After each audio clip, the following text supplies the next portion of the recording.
What's up guys, Artem MMA Analysis here, going to be talking about Hermansson versus Darren Till, and this is Darren Till's comeback fight, and you know what, I think it's pretty good. I feel like it's probably a pretty good fight for Darren Till to potentially make a comeback on.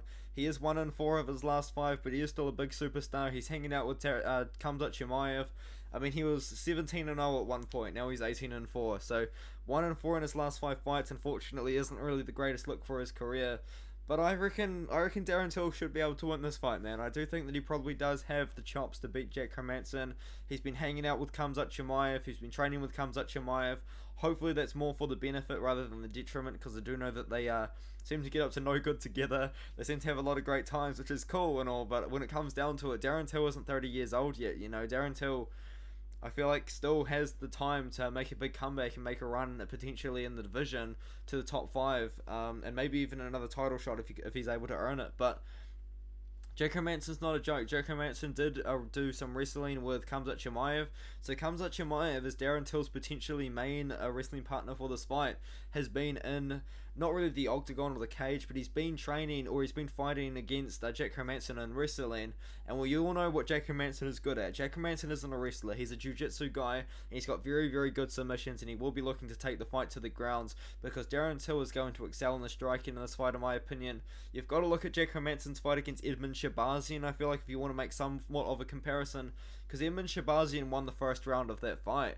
Hermansson didn't find a lot of success until he managed to get the takedown in that fight there in the second and third rounds, and then even then when he lost to Sean Strickland, that fight took place on the feet. Sean Strickland ended up winning the decision by keeping the fight on the feet and outstriking Hermansson. So Darren Till, you know, like, how did he look against Derek Brunson? To be honest, not too great. As soon as Derek Brunson started landing on takedowns, it almost looked like Darren Till began to give up. Rolett Whitaker fight was pretty good, actually. That was somewhat competitive, to be fair. The win over Calvin Gastelum, a lot of people do think that he lost that fight as well. Like, he just hasn't, he did get knocked out by Jorge Masvidal as well, and he got dominated by Tyron Woodley. I think that's the worst striking differential loss of all time. I think he landed 0 significant strikes, and Tyron Woodley landed like 57 or something like that, before he ended up submitting him in the second round. But moving on, man, I feel like this is Darren Till's fight to lose. Like, I think Darren Till should be able to beat Hermansson. If he's training with Khamzat, he's going to be training his grappling a lot. Hermansson necessarily doesn't have the greatest wrestling in the world. He's got a great jiu-jitsu game, and I feel like as soon as the fight gets to the ground, he definitely could work Darren Till to potentially work for a submission. But he's got to get Darren Till to the ground first as well. And if Darren Till's a 185er now, we would have built up his frame a little bit more than what he was at 170. I feel like working with Khamzat, and I hope that he is working with Khamzat on his wrestling defense. I hope that he can work on his wrestling defense to the point where he can defend the takedowns of Hermansson. But it is worth noting that Darren Till, hopefully he is still taking all these fights seriously, because I do know that he's having a great time with Khamzat doing non-fight related things, which is cool and all, but at the same time, you're still a professional fighter, Darren. You know, we want to see Darren Till get a win in the octagon again, and if he loses this fight, I feel like maybe the hype is gone. Like, this fight is taking place in UFC London. Yes, it's not the main event, which I think is probably good for Darren Till. Not all of the spotlight is going to be on him now, but it's probably going to be the co-main event, or at least the third fight from the top, you know what I mean, or at least the featured fight.